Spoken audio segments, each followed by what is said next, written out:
Good morning, and thank you for joining us for today's webinar, What is Life After Coronavirus? Updated HR Policies and Guide to Employees Contracting COVID-19, presented by Rea Associates, a top 100 regional CPA and business consulting firm with offices across Ohio. My name is Imani Fields, and I'll be moderating today's presentation. Before we get started, there are a few housekeeping items to cover. First, if you have any questions during today's presentation, you may enter them into the chat box on your screen. We will try to answer as many questions as we can at the conclusion of today's presentation. However, to be respectful of your time, we know that we will not be able to get to them all. Therefore, following today's webinar, we will review all questions and send out the answers via email as soon as we can. When you receive this email, you'll also receive the recording of today's presentation, as well as a link to participate in a very short evaluation. Please take a few minutes to share your thoughts about the presentation as a whole, the information provided, and our presenter. Also, if you'd like a copy of today's slides, you'll find that they're available in the handout section of the webinar dashboard on your computer screen. Today's webinar will be given by Renee West. Renee West is a senior manager and leader of Rea Associates HR consulting practice. With more than 27 years of experience in human resources, Renee specializes in assisting organizations within the manufacturing, nonprofit, contingent staffing, food, and other industries with their HR challenges. She is also currently serving on the Ohio Society of Human Resources Management's Board of Directors as Central District Director. Today, Renee will hone in on the updated regulations and policies and give insight designed to help you guide your employees through COVID-19 policies and procedures. And I will pass it on to you, Renee. Thank you, Imani. Good morning, everyone. Thank you for taking time to join us today. We hope everyone is doing well. And hard to believe it's the middle of September and we are continuing to speak to COVID-19 and want to ensure that we are continuing to provide you with resources and updates as we move through the next phase of individuals returning back to school and all of those good things. So next slide, please. We'll look at our agenda as to what we'll be talking about today. Specifically, we'll be reviewing the CARES Act and talking again about the leaves that are available for employees through any type of leave related to COVID. The Department of Labor has put in some updates in reference to the leave requests. So we're going to go through those and also share some scenarios specific to individuals with children in school or needing possibly to take leave due to daycare. And we're also going to talk about what employer documentation requirements, what can you as the employer ask an employee to provide you if they're requesting leave. Next slide, please. And also, we're going to look at best practices and show you some resources and flowchart information on what do you do if you have an employee that says they're ill, or if you have someone that becomes sick with COVID in your workplace. We're also going to talk about and share resources with you on the differences between quarantine versus isolation, which I know is a big question that I receive a lot. And also talk about contact tracing, what it is, why it's important, and how you can help ensure that you're helping your employees as well. And again, talk about employee safety as we continue to move through the next few months. You know, individuals are still concerned about their health. So what can you do from continued practices to ensure you're providing that information? Next slide, please. And we'll just touch briefly on some updates to travel policies for your employee handbook. Now that a lot of states are opening up and expanding the travel, how does that impact your organization and your employees and their safety? And again, the FFCRA leave policies. So that's a lot of information. Keep in mind that we also have handouts attached that you'll be receiving for each of the slides and each of the documents that we'll be referencing today. We won't be going into detail on every single piece of the information, but you will have that available for you as a continued resource. Next slide, please. So we want to ensure, and I've talked with a number of employers, and Families First Coronavirus Response Act was the result of the CARES Act, and that was the paid leave options that employees are eligible for that started April 1st of this year. These leave eligibility requirements are currently in place through the end of December of 2020. So it's still here, and employees still do have that ability to request that leave. So that was one of the main criteria that we wanted to talk through today, so you as an organization are aware that it's still available. Employers need to document and retain FFCRA leave request forms for at least 4 years from the date of leave. And also looking internally, do you have a way to track how you're paying the FFCRA leaves? Who's taking it? How long are they taking? That's a very big piece of the retention requirement. And also, are you continuing to provide notice to your employees that these FFCRA leave requirements and eligibility are still in existence? So we'd like to move to our first poll question, if we could. We're going to be sure everybody stays awake with us today and can provide us with some feedback. Is your organization prepared for FFCRA leave requests should schools close?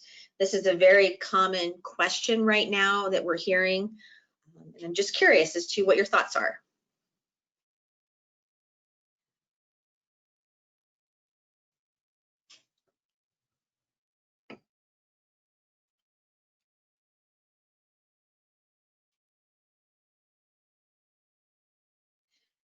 Give everyone a few more minutes here, so thank you for answering. So it looks like, so 46% are saying yes, that you're prepared. 23% say no, and 31% say not sure. So kind of across the board on all three. And again, we don't know. Obviously, this is unknown right now. I believe most schools have now, started from the high school and grade school level this week. Colleges, have started previously. So we're just going to wait and see, and see how things play out. But as an employer, it's important to know that you need to be prepared that in case a school closes or there's a case where an individual needs to stay home to take care of someone, that you're prepared for that. So thank you for answering that question. So let's move to the next slide, please. As we talked about, the FFCRA does provide leave eligibility for employees that would need to care for school-aged children. Specifically, right now, many schools, as we talked about, are using various either in-person or remote learning as we move through this pandemic timeframe. The new Department of Labor guidance that came out earlier this week explains that employees may be eligible for related paid leave through this FFCRA. So let's talk about on the next slide what some of those leave scenarios might look like if in your organization. As we said, some schools are closed now and might decide to reopen in person later in the year. Employees are eligible to take paid leave under the FFCRA while their child's school remains closed, and that's the key per the DOL. If the child's school reopens, availability of paid leave under the FFCRA depends on the particulars of the school's operations. So what does that mean? Let's look at the next slide, please. Employers need to ensure that they're flexible in administering the FFCRA leaves for school closure reasons. And why? Why is that important? Some schools are going to reopen on a hybrid basis where students attend in person on certain days and home other days. And some might decide to close down the road if there's an increase in COVID cases. So how do you as the employer manage that? So next slide. Parents are eligible to take paid leave, and this is per the DOL regulations, on days when their child is required to engage in remote learning, so long as the parent actually needs the leave for child care purposes and is the only suitable person available. The off days still count as closure days for purposes of entitlement to FFCRA leave. So for example, if a school has a hybrid plan and they're remote 2 days a week, those 2 days are actually eligible for that FFCRA leave. Next slide, please. And the Department of Labor continues to reinforce this, that again, you're eligible to take the paid leave under the FFCRA while your child's school remains closed per the Department of Labor. If it reopens, the availability, again, is based on the particulars of the school's operation. So this is going to vary by county. It's going to vary by state. And I know it's confusing, but the biggest piece is just to know that there's some eligibility there. And we're going to talk as we move through the course of this presentation about what resources you need to request from employees to help with this administration of this leave. Next slide, please. And this is also a very big question that we're hearing, not only here in Ohio, but throughout the United States, is if we have an employee that is needing to take FFCRA leave, are they also eligible for unemployment benefits if their leave runs out? What does that look like? So a person who is not receiving paid leave benefits are eligible. And again, this eligibility is dependent upon the criteria for the pandemic unemployment assistance. If he or she is unable or unavailable to work due to childcare needs while a school is operating online or in a hybrid format. So as a reference for you, we've also included the resource page at the back of this presentation that provides you with information and access to pandemic unemployment and what that looks like. So there is a correlation where employees are able to utilize the unemployment if they are out of leave time or as needed. Next slide, please. Okay, so we've thrown these terms around at you, and I'm sure each of you have heard these numerous times, but just want to give you a revisit of what the paid leaves are and what are the criteria. And again, these are listed here on the presentation. But when is an employee entitled to emergency paid sick leave? When they cannot work or telework because of the following. Again, looking at state or local quarantine or isolation order, if they're advised by a healthcare provider to self-quarantine, if the employee is experiencing symptoms of coronavirus and is seeking a medical diagnosis, if they're caring for a person subject to federal, state, or local quarantine or isolation order, and the final piece that we've been talking through, if they're caring for a son or daughter whose school or daycare is closed. Next slide, please. And there's different pieces of the leave, and this is just a slide reminding you of the different criteria and the different levels of pay for the emergency paid sick leave. And we have additional resources again at the end of our presentation that provide you with all of the criteria for all of the different types of leave as well. So let's take another poll question before we move into the documentation piece of leave request. Does your organization have FFCRA leave forms and documentation procedures in place?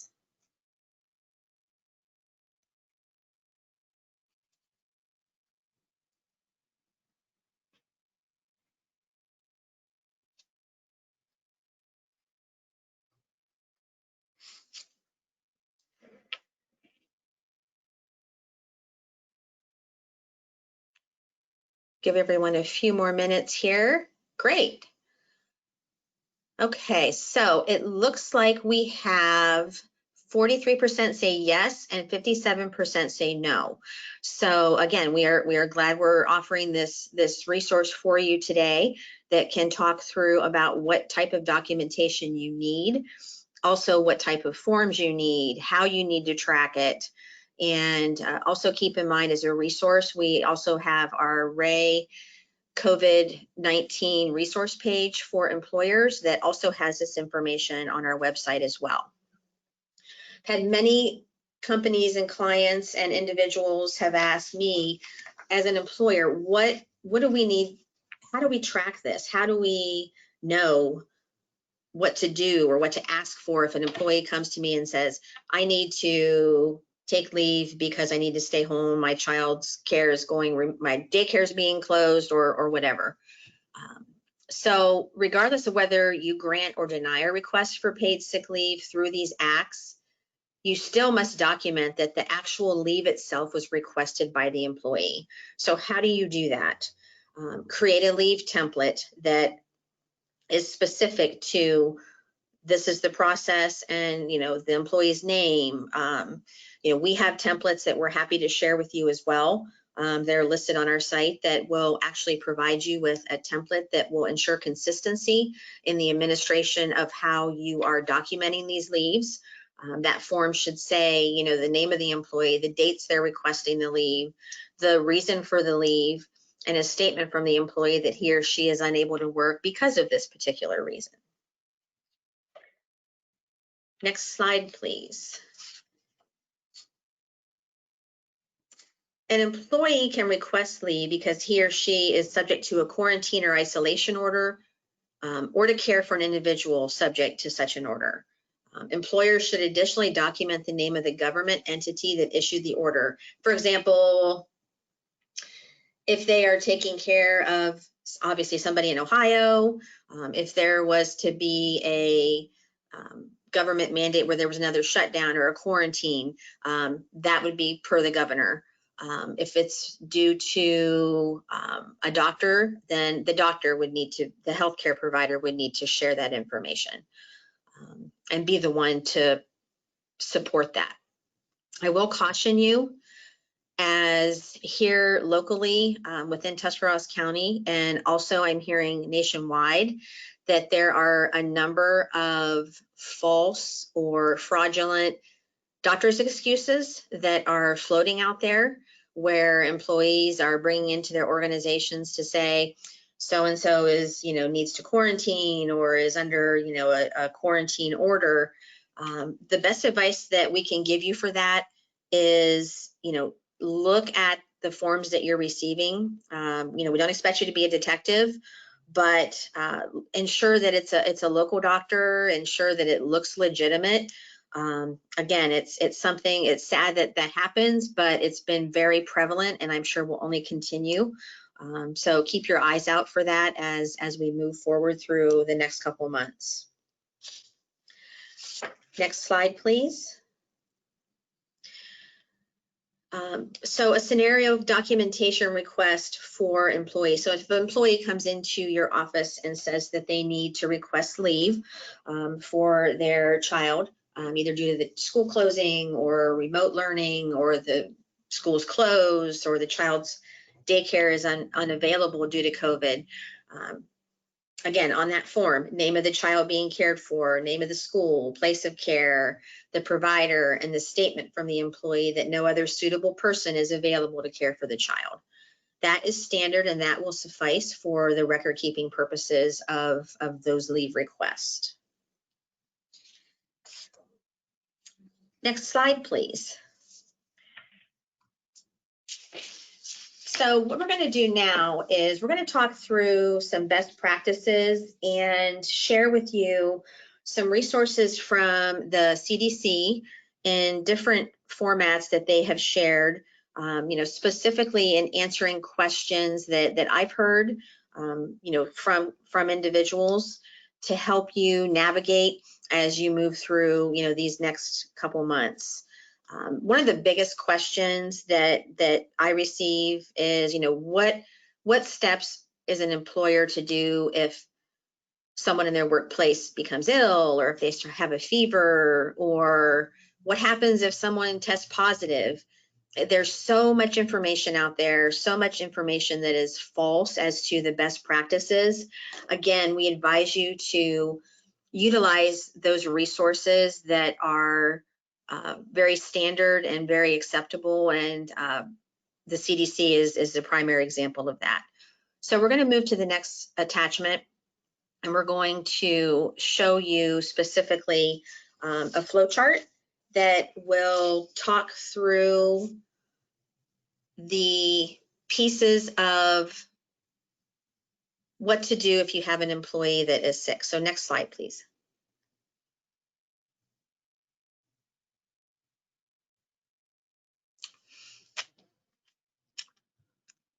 So Abby, it should be, it's a flow chart.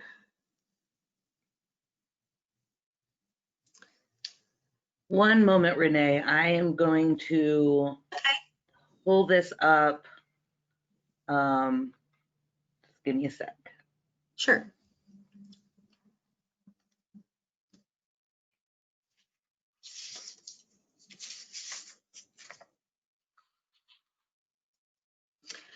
So as we wait for Abby to pull that information up, this will be a resource for you to use and this comes from the local health department as well.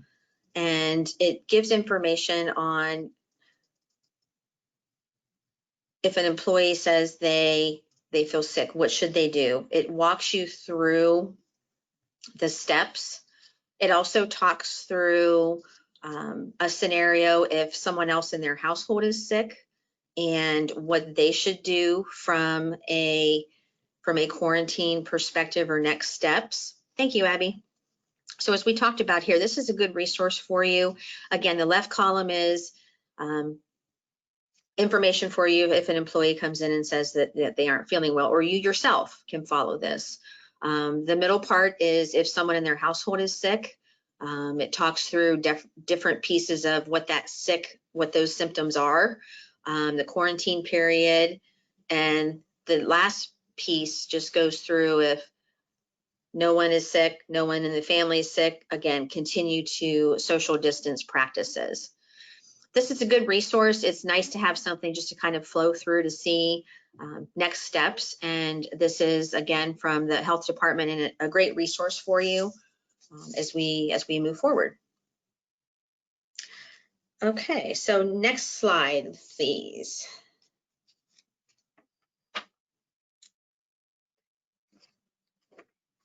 So next we want to talk about if you have an individual in your organization that is either COVID positive or awaiting a result of a COVID test. And we're going to pull up the attachment that is let me see here. It's the 3 key steps to take while you're waiting for COVID-19 test results. And again, these are also available on the CDC website. So you as the employer can go into the COVID-19 resource page and you can print these posters and best practices for free, which is nice. So that's definitely helpful. It's also a great way to ensure that you're keeping your employees updated as to the policies and procedures and next steps, so they also know that you're keeping on top of everything from a safety perspective. I'm sorry, Renee, I cannot open this particular file and I'm not entirely sure why, but I will say it should be in the handout section of today's presentation. So I shouldn't have a problem with the other ones. Fingers crossed. Okay, so thank you, Abby. So basically, as we talk through this slide, and again, it'll be in your attachments, talks through 3 key steps now to take while you're waiting for your results. So say, for example, you have an employee that comes in, they say or they call you and say, I'm experiencing symptoms and I'm waiting for a test result. So what should they do? So the first thing is staying home and monitoring their health. And the PDF slide will talk through, and the attachment will show, best practices of staying home and away from others. It also talks about how to monitor their health. The second piece of that is thinking about the people that they have recently been around. And this will take us into another part of the discussion here in a few minutes as we talk about contact tracing. And also the employee will be obviously talking with the health department and their doctor in reference to next steps. There it is. Thank you. So that's basically what we're talking through there. If you can move to the next page down, Abby, that would be great. Again, answer the phone call from the health department. They'll be in contact with them to ensure next steps. And keep in mind, the health department will also contact you, the employer, if there is a positive case to discuss contact tracing. And we'll talk about that here in a little bit. But again, this is a resource for you moving forward. Okay, so let's talk about, and this is another big question, and this is another resource from the COVID website. what is the difference between quarantine versus isolation? I've been asked this myself. I was on a webinar a few weeks ago where they shared the differences between the two. And it's actually very, very important that individuals follow these guidelines. We all know that not everybody follows everything to the T, but this definitely helps guarantee what you need to do from a quarantine versus isolation. So next slide, please. And we'll pull that up. And this again is in your resources. So quarantine basically is keeping someone who is in close contact with someone with COVID-19 away from others. Now keep in mind, there's criteria obviously that have already been done and documented prior to saying an individual would need to quarantine. And that again comes from a doctor or the health department.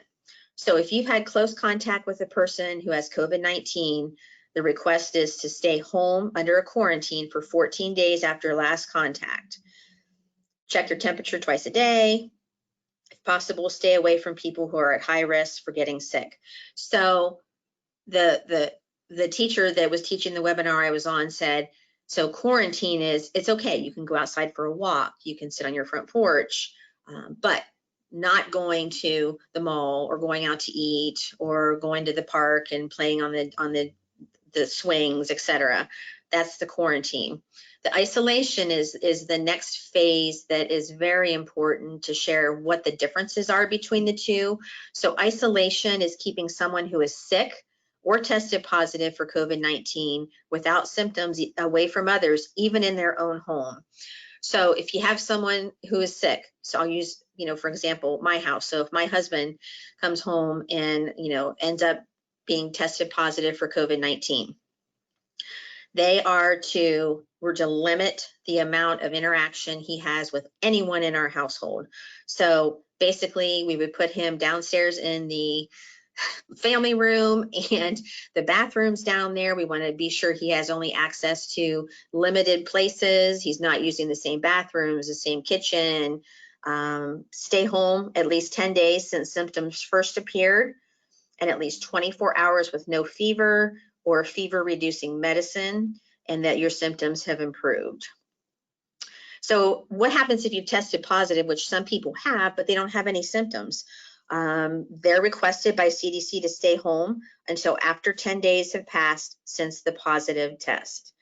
And here, the last note states that, if you live with others that are sick, make a sick room. So, individuals are kept apart from each other. I've heard of some families where everyone has it. So, unfortunately, I hope that does not happen. But if it does, at that time, everyone can stay together. But that's the difference between isolation. And the isolation piece is you're isolated. You're not to leave your house. And that's the CDC recommendation.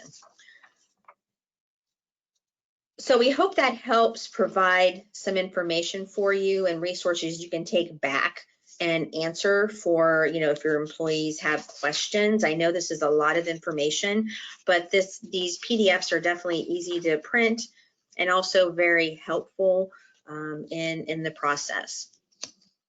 So we also want to talk about, if we move to the next slide, contact tracing. I'm sure everyone has heard of this. So we want to spend some time and talk through a couple things about why is it important? How can your organization ensure there's a method in place for contact tracing? How is it valuable information for the local health departments, and why do they need it? I think is some of the biggest questions. So let's take a final poll here and obtain your feedback on contact tracing. Does your organization have a procedure in place for contact tracing?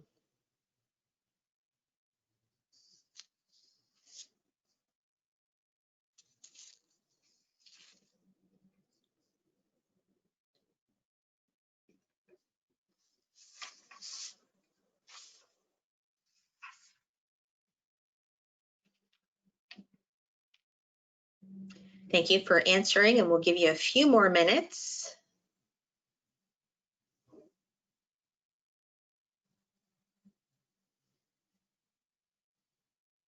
Okay, so it looks like we have 19% have said yes, 59% have said no, and 22% say not sure.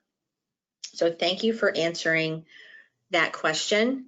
And let's talk a little further about what we're talking about here on the importance of contact tracing. If we can go to the next slide, please. This is also a resource for you to share with your employees and your organizations.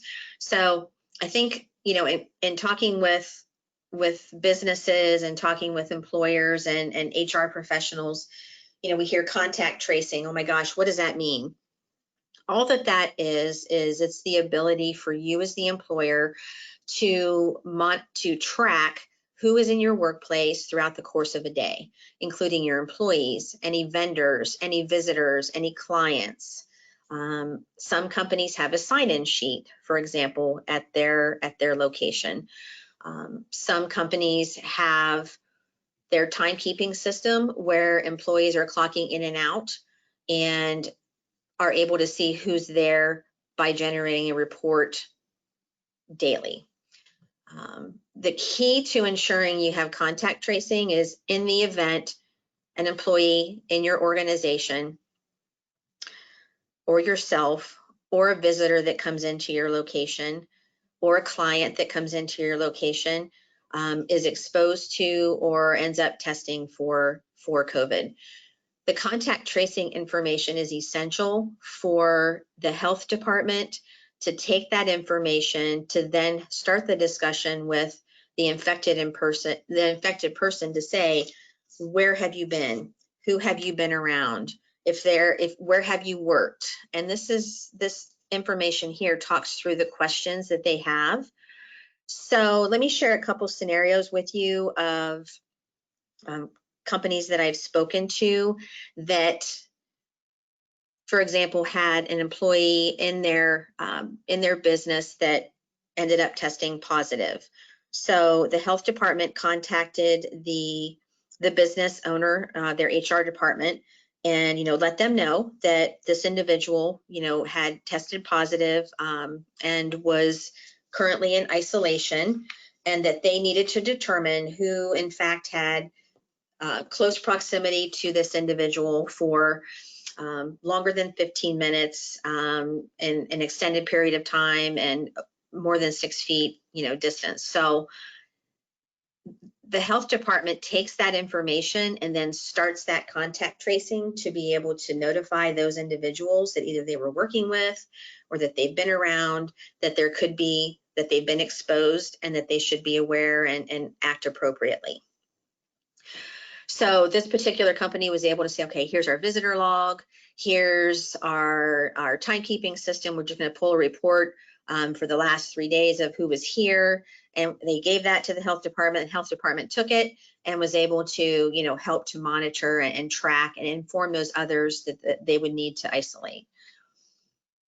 Scenario 2, you have an employee that tests positive, and you currently don't have really any contact tracing method in place, and the health department calls you and says, we've been informed that this employee is currently being tested or has been exposed to COVID, and we want to ensure that we keep your employees safe, and would need to provide some information on who was with them, who was near them. If the employer isn't able to share anything with them, that makes the health department's job very hard in trying to limit that exposure and the continued, increase of cases. So it's very, very crucial that you take time. It does not need to be anything elaborate. Again, it can just be a very simple sign-in sheet. And again, they aren't asking for, anything from a confidential nature. The key is that you also want to use this as a communication method to your employees, that you care about their safety and that you want to ensure that if a client comes in or if a vendor comes into your office and they are bringing something, bringing the virus in and exposing other people, that you're able to let them know that something has been exposed and that their safety could be at risk. So we highly advise, doing some type of contact tracing. And if you have questions or would like some suggestions, the CDC, the site that we've listed here, gives some great examples and great resources, some templates you can use moving forward. So please take advantage of that, and we hope that that's helpful for you. So as we continue to move forward and continue through the next couple months, and we say that because there's a lot of uncertainty out there, hopefully things continue to improve and cases decline, and we come out of this and we move forward. So part of the employer's obligation as well is to, number one, continue to ensure that you're updating your policies, that you are informing your employees of their eligibility for the FFCRA leaves. And so how can you do that? Again, there's printable policies and templates from the CDC that you can print. It's important to continue to communicate with your employees consistently. There's still a lot of questions out there. There's a lot of uncertainty out there. As we mentioned before, some organizations are now, opening back up more and starting to allow their employees to travel to client locations, etc.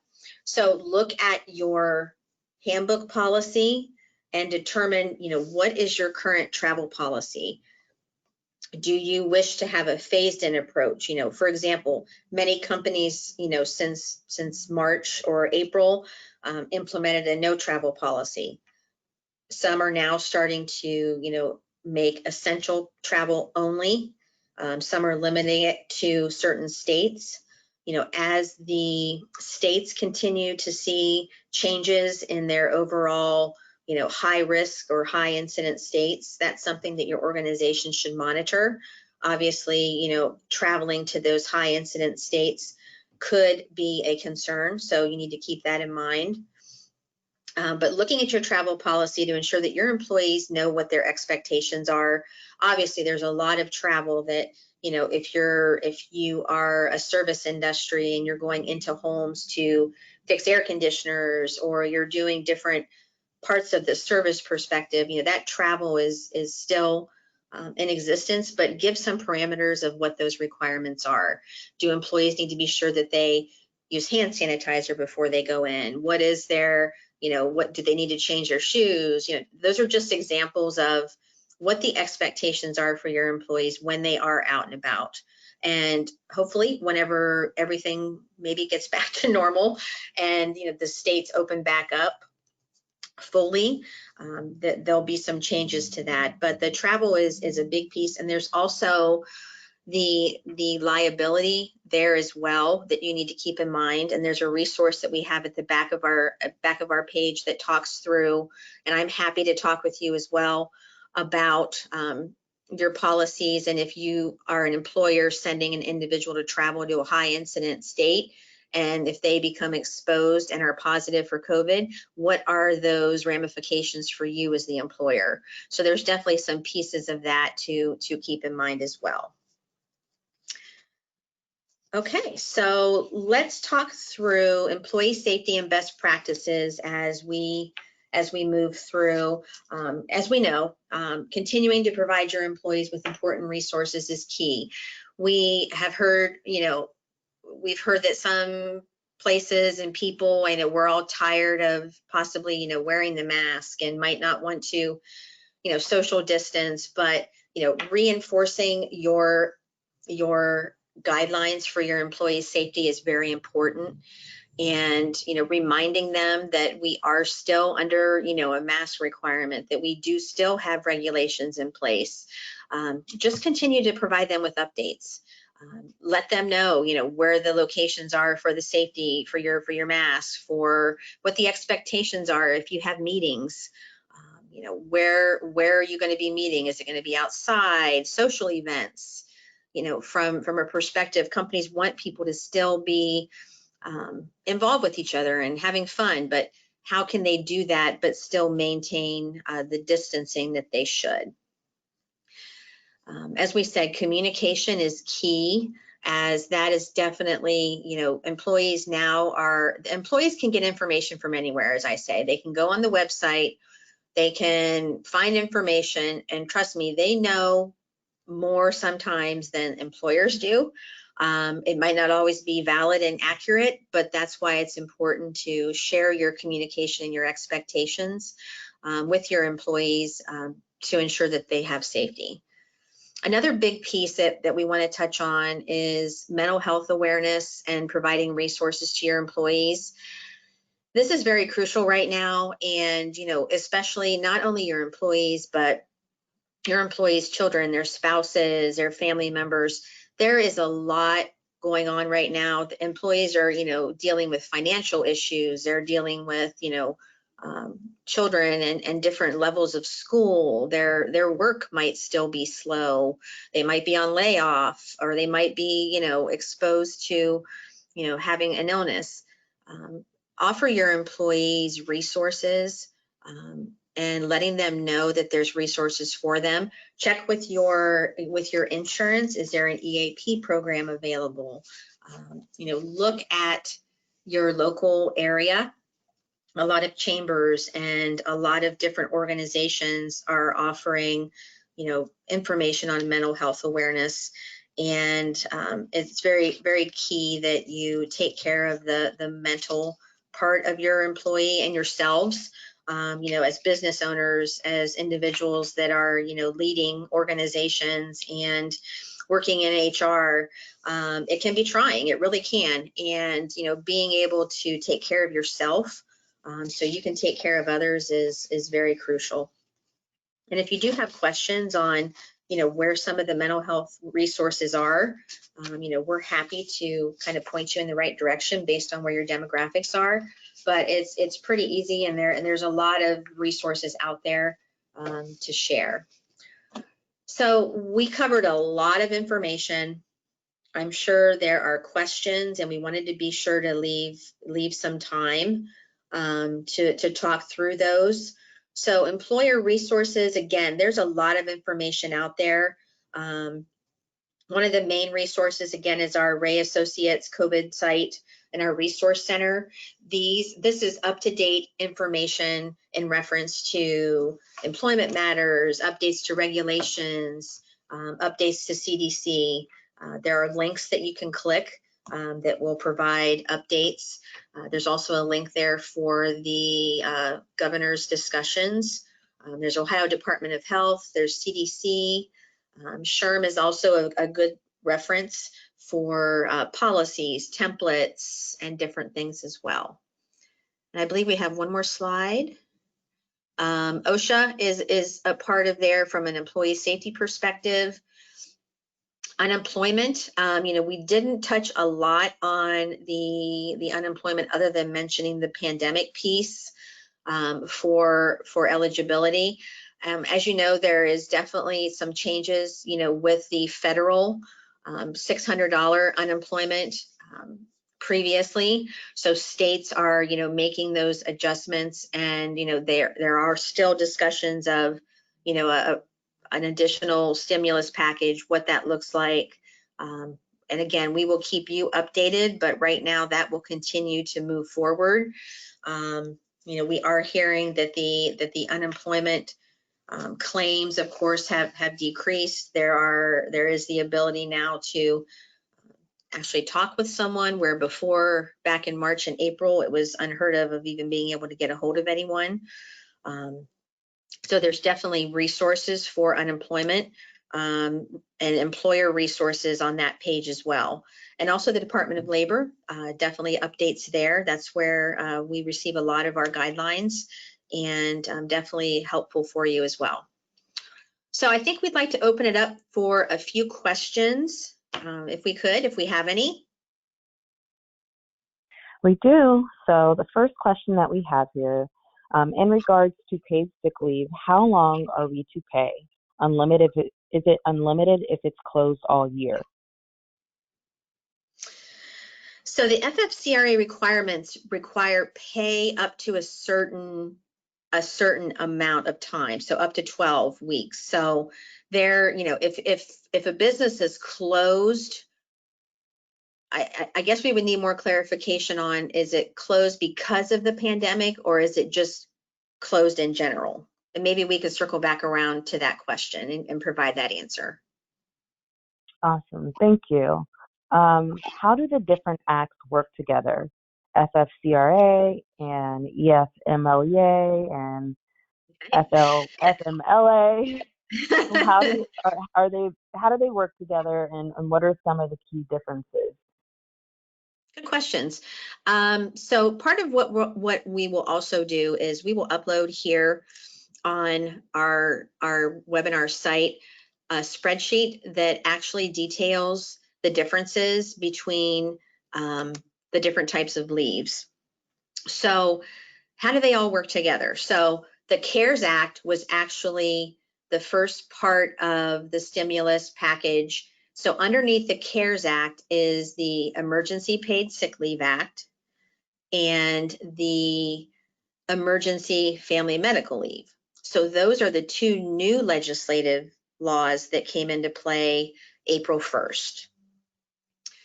And each of those, again, have their specific criteria and their specific amount of pay and timeline for the payments.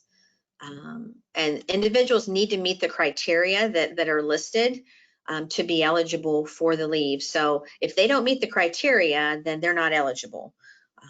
The emergency family medical leave and the paid leave that we mentioned before are paid. Take a step back and look at the family medical leave that has been in play since the late 80s. Family medical leave is unpaid time off. So that is separate from the paid leave. So you can't have both at the same time, if that makes sense. Family medical leave is in play and allows up to 12 weeks unpaid time for an employee that would have a serious health condition not related to COVID, if they are taking care of a family member that has a serious health condition, if there's an adoption or a birth of a child. That is the original family medical leave policy. So these two new ones are separate from that. Awesome, thank you. And just to circle back on that first question, we were able to get a response. So she's saying, how long do we pay an employee who can't work due to a child's school being closed? Okay, so employees are eligible for, and I'm looking at our spreadsheet here, up to 12 weeks of paid time. Okay. Okay. Awesome, thank you. The next question that we have here is, if employees are allowed to work remotely, are they still entitled to sick leave? No. If an employee is able to work and still perform their duties as if they were in the office but yet at home, then they do not qualify for leave because they are able to perform their essential duties just in a different location. Awesome. Next question we have here is, does the FFCRA apply to all employers or companies of a certain size? Yes, there are certain provisions and exceptions to that. If you're a small employer, there are guidelines where you can be exempt from that. And it's a gray area, but there are some exemptions. And if you look at the Department of Labor website that is on our back page of the resources, it will give you some further information on that. The next question we have here is, if you have a travel ban and an employee decides to take a vacation to a high-risk area with a suggested quarantine, can the employer require them to quarantine upon return? Is the employer mandated to pay this employee? That's a very common question. We've had that a lot, and we've actually conducted some research and spoke with some counsel on that. And yes, the employer does have the ability to say, we require you to quarantine upon your return. That's number one. Number two, they are not eligible for pay under the leave if it's of their own accord to go to these states.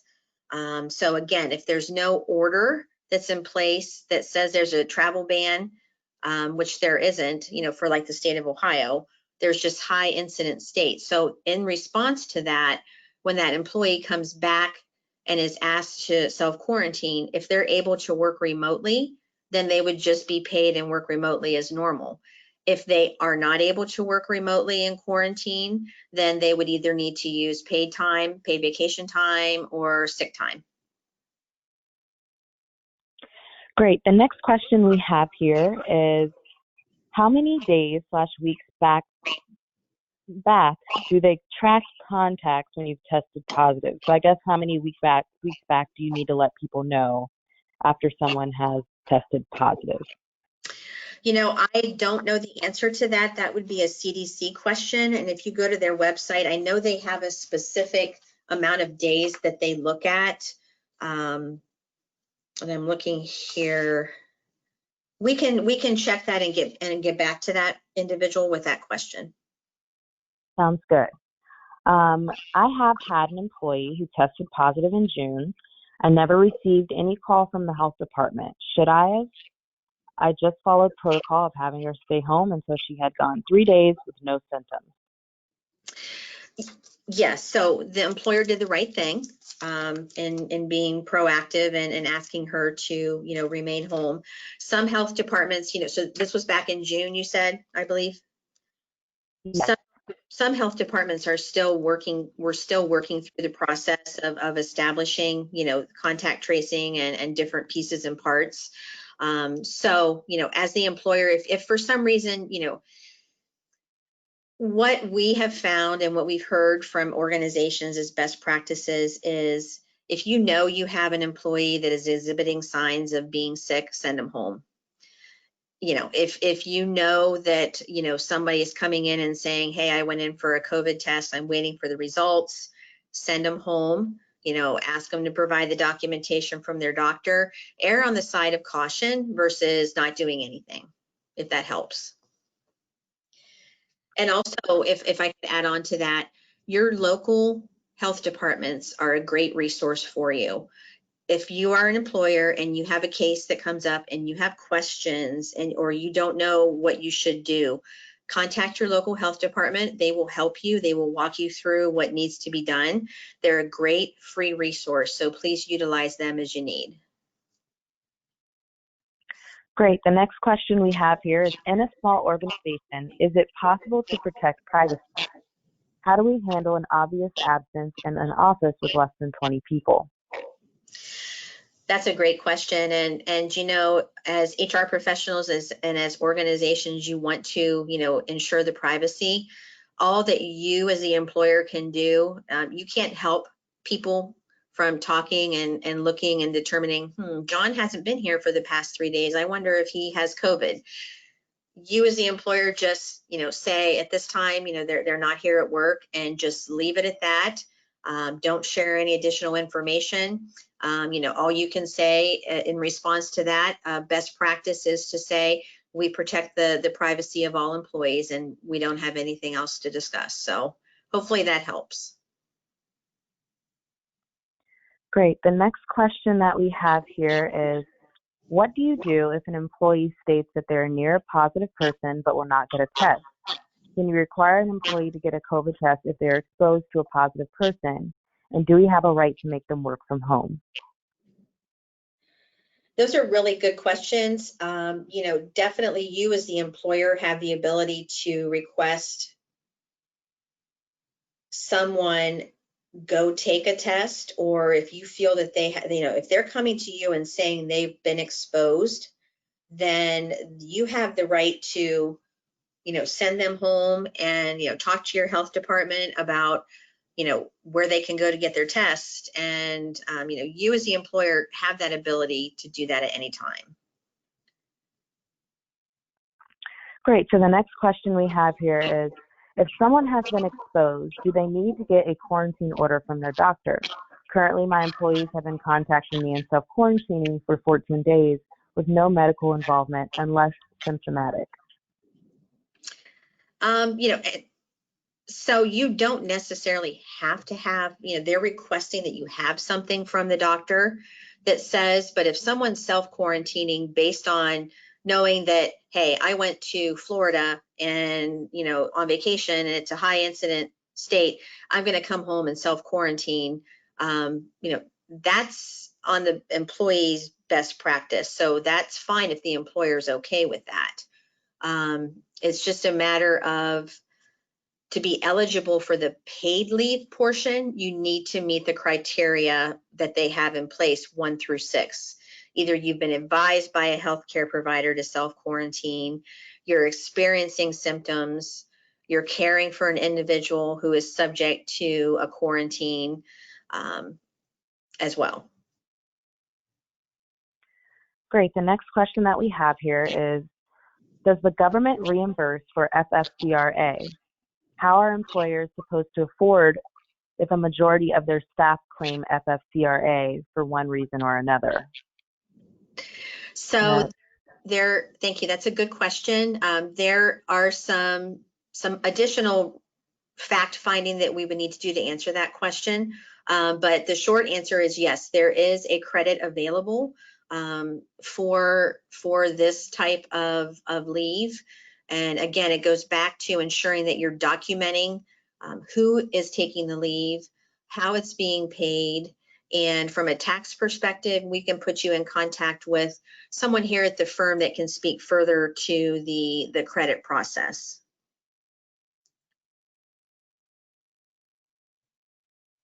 Great. And the next question we have here is, would you recommend sharing the flowchart with all staff as an informational resource? Sure. I mean, it's from the local health department. I think that it's definitely helpful. It helped me in looking at it to really kind of see, okay, here's the different scenarios. So I don't feel that would be a problem. That's a great idea. Awesome. The next question that we have here is, what if an employee is working partial weeks under FFCRA due to school limited schedule and they end up working extra hours on their scheduled work days or on a Saturday? Are they eligible for overtime based on FFCRA hours not actually worked? So that is a really good question. So we're looking at it from an overtime perspective. Any hours worked over 40 hours in a work week should be compensated at overtime. No matter what days they're worked or how many days are worked, as long as they're in that same pay period, it's the total hours worked over 40. Awesome. And if you guys have any more questions, feel free to send them in now. I'm trying to see if there's one that we haven't already answered. So the next question we have here is, why 14 days for quarantine and only 10 days with or without symptoms? I do not know the answer to that. That is CDC. So I would expect that it's in play for a certain reason, but I do not know the specifics behind that. Awesome. And we are going to answer the last question here. Of course, if you guys have any more questions, you can always contact Renee. Are we still required to pay an employee as they are waiting on results to come back? Results are taking around a week to come back. Then the results come back negative. Do we still need to pay sick leave? So if you look at the criteria for the paid leave, if they are experiencing symptoms and seeking a medical diagnosis, then yes, they would be paid under the FFCRA for that time, up to 80 hours. Awesome. And thank you so much, Renee. Sure. And thank you guys for joining us on What is Life After Coronavirus, Updated HR Policies and Guide to Employees Contracting COVID-19. We hope that Renee was able to provide you with some valuable insight that will help you make sense of the current government recommendations stemming from the COVID-19 crisis. If you sign off today and realize that you have additional questions, you're always welcome to reach out to Renee directly. You can also contact any of our RAISE team members by clicking on the People section of the firm's website at www.raisecpa.com. That's REA. Don't forget to watch your inbox for an evaluation survey, access to the recording of today's webinar, and more. Thank you, and we hope you have a great day.